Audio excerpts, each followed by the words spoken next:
Welcome back to Piers Uncensored, live from New York City. Well, British Iraqi rapper and pro-Palestine activist Kareem Dennis, better known as Lowkey, has been a powerful and influential pro-Palestinian voice before and during this conflict.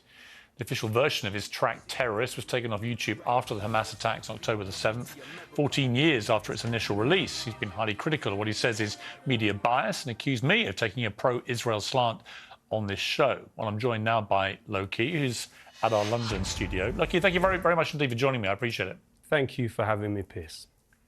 I mean, on the issue of whether I'm pro-Israel, I don't have a horse in this race or this war.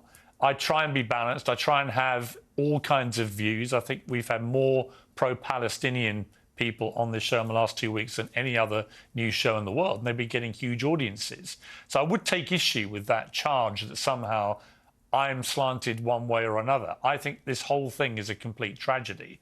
I know that you've been committed to the plight of the Palestinians for a long time, going back at least 15 years from what I can see in terms of you travelling to Gaza. What was your reaction when you first heard about these attacks on October the 7th? Well, let's be clear. Reading the testimony of survivors of October 7th from Kibbutz Be'eri, like Yasmin Porat, was extremely harrowing. What she alleges is not only that her husband was killed in the initial takeover, but also she then says that the Israeli military tanks fired on the room where the hostages were, killing 12 Israeli civilian captives.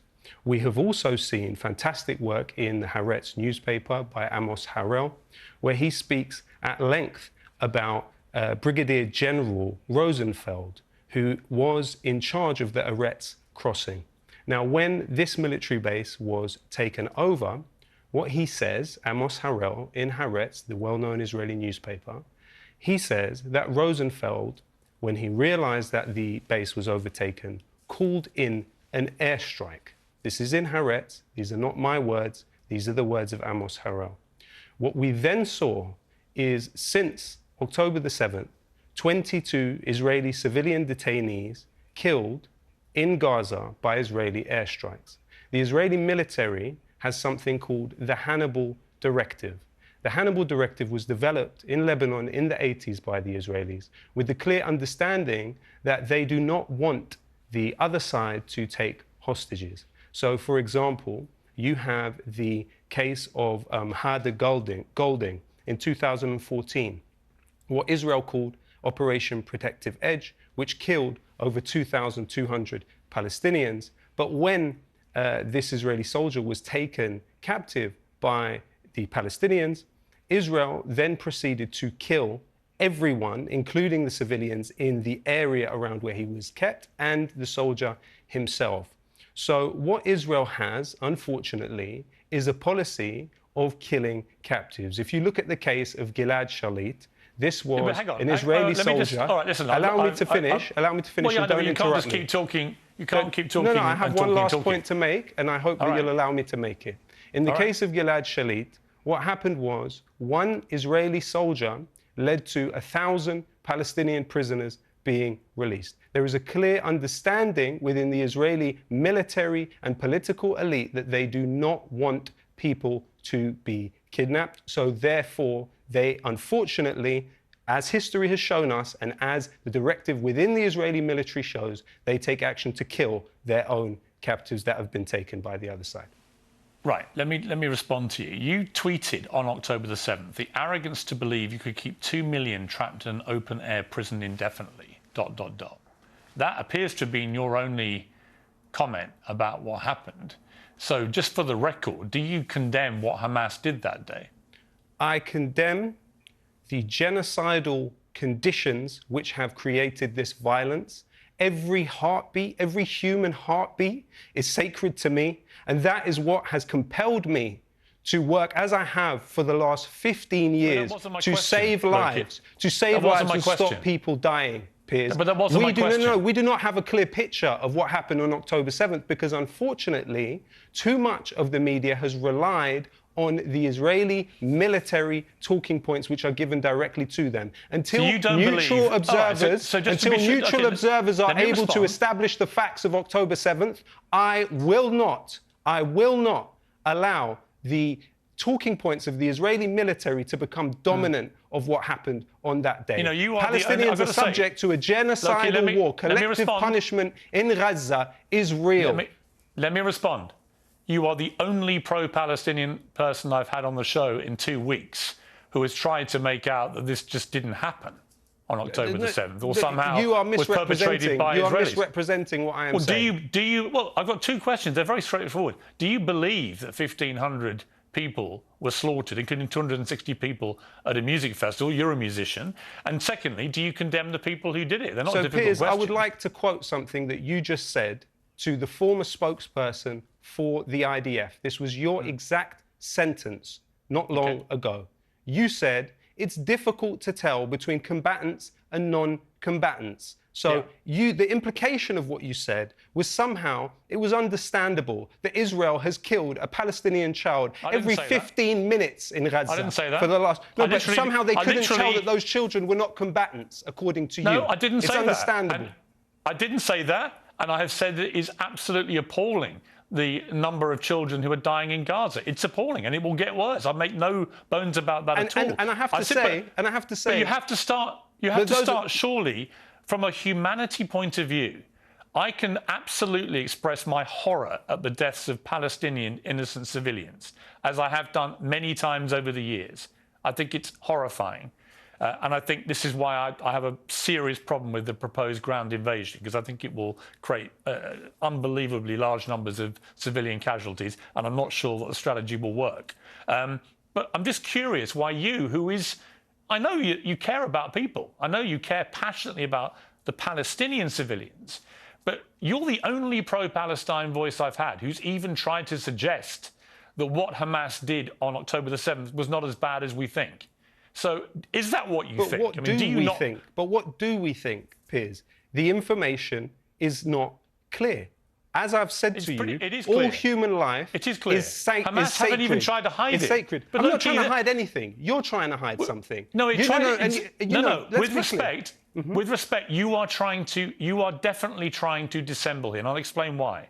I've given you an opportunity to simply say whether you condemn what Hamas did, which, by the way, they have brazenly boasted about. They posted videos celebrating what they did. There is no doubt about what Hamas did. They want you to know what they did. They want me to know that. They want the world to know. They killed Jewish people in the main and in Israel with impunity. 260 people at a music festival. Babies, grandmothers. They kidnapped 200 people. God knows what's happened to them. Now, you can shake your head, but what you can't do is deny that that happened, because Hamas have admitted it brazenly and with great pride. Stated, and secondly, if they've admitted it, do you condemn what they did? I absolutely mourn the loss of all human life in this conflict, and I have struggled for 15 years of my life in a way that, Piers, to be honest, you haven't, okay? And I take you as an empathetic person with a high level of emotional intelligence, okay? I have struggled for 15 years of my life to stop the killing, for a ceasefire now, to stop deaths. But I have to say, Piers, that actually this line of questioning, unfortunately, on a personal level, is somewhat hypocritical, and I'll explain why. On April 18th, 2022, you said the exact phrase that you feel like Nelson Mandela walking out of prison on the long road to freedom of speech. Today, there is a statue for Nelson Mandela outside Parliament. Now, Human Rights Watch, Amnesty International, Beit Salim, and even the Harvard Law School have said that Israel practices apartheid against the Palestinian people. Do you know what the ANC struggle against apartheid entailed?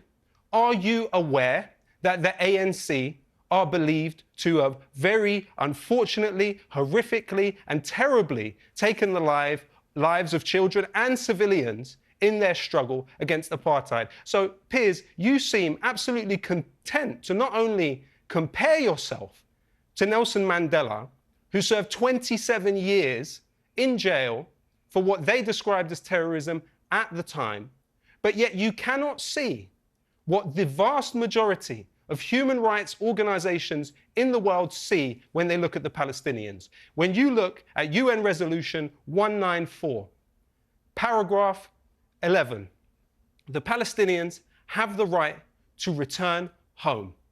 Almost a million of them were displaced in 1948 with the foundation of the State of Israel. And what we are now on the brink of is Palestinians, millions of them, being driven into the Sinai Desert with help of the US Delta Force, but Lowkey, with help of the British. This is a manufactured, an Israeli-manufactured humanitarian catastrophe in Gaza. There is a 23% infant mortality rate in Gaza. Let me say something. I completely agree with you about the plight of the Palestinian people. I've tweeted about this for the last 2 weeks. No, to be fair, you haven't, Piers, and this is not journalism. Shireen Abu Akleh was journalism. Yasser Murtaja was journalism. Mu'taz Azaiza, that's journalism. Palestinians are reaching out from the cage that Israel has put them in, and they are trying to speak to the world. And they are being met. They are being met with cold indifference. And I would say to you, Piers, I would say to you that gentleman that you've just had on the show, Mark Regev, he belongs in The Hague. David Petraeus, you know, Piers, you made your reputation as opposing the invasion of Iraq. Well, I would ask you, journalist to journalist, how could you justify the interview you just gave to the head of US forces in that illegal occupation of Iraq that David Petraeus led? He was then the head of the CIA. Both of the individuals that you have just had on this show deserve to be in The Hague, tried for war crimes. I am not anything like them. I have not hurt a fly. Those two men have. Why are they given the respectability that you gave them with your interview? And why am I interrogated as if I am somehow someone that could hurt a human being? Well, certainly in Mark Regev's case, I pushed him hard on all the positions Israel is currently adopting. That wasn't hard. Let me explain. Because I did a tweet today, and I meant every word of this. I said, I have great respect for anybody who, in the immediate aftermath of this appalling terror attack, said it was outrageous and appalling. There are 1,500 Palestinians still under the rubble in Gaza. Exactly. You've had your say. They're still under the rubble, Piers. They're still under the rubble. You're not bringing them up with that.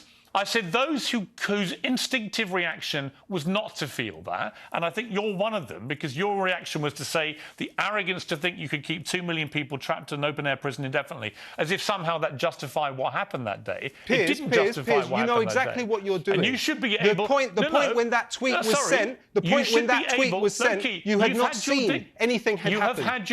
You've had your criticism of me, and that's fine. You're perfectly entitled to it. Like I said to you, or you said about me, I believe in free speech. You're entitled to your opinion of me, of David Petraeus, of Mark Regev. But I'm also entitled to judge you as somebody who did not find it in themselves to express anything involving any outrage or any... I've just expressed it. And Piers, this is not journalism. The idea of us comparing our moral compasses and somehow I have a deficient moral compass. Somehow I am a moral monster. You know what's true? You know what's true is I am not. The people that have shown a cold indifference to the ethnically cleansed Palestinians, dispossessed, 1 in 3 every refugee in the world is Palestinian. They are the largest refugee population. Those who have turned a blind eye to their suffering are those that need to be seriously interrogated about their moral compass. And I would ask you before we end the show, I would ask you that I am able to read out the names of the 20 Palestinian journalists that have been killed in Gaza. I haven't got time because I have 2 more guests. So you're censoring to have 8 minutes for them. We have 4 left. It's 20 journalists. So I'm being censored now. And I'll tell you something else. You're not being censored. This badge, zoom in on this badge. This badge was given to me by an employee of this building who said they were told they could not wear this badge because it was the Palestinian flag. You talk about uncensored. This is censored. This badge was banned from an employee in this building. I have told nobody they can or can't wear a badge. So that's a ridiculous thing to say. I'm in New York. But good to see you, Lowkey. I appreciate you coming on the programme.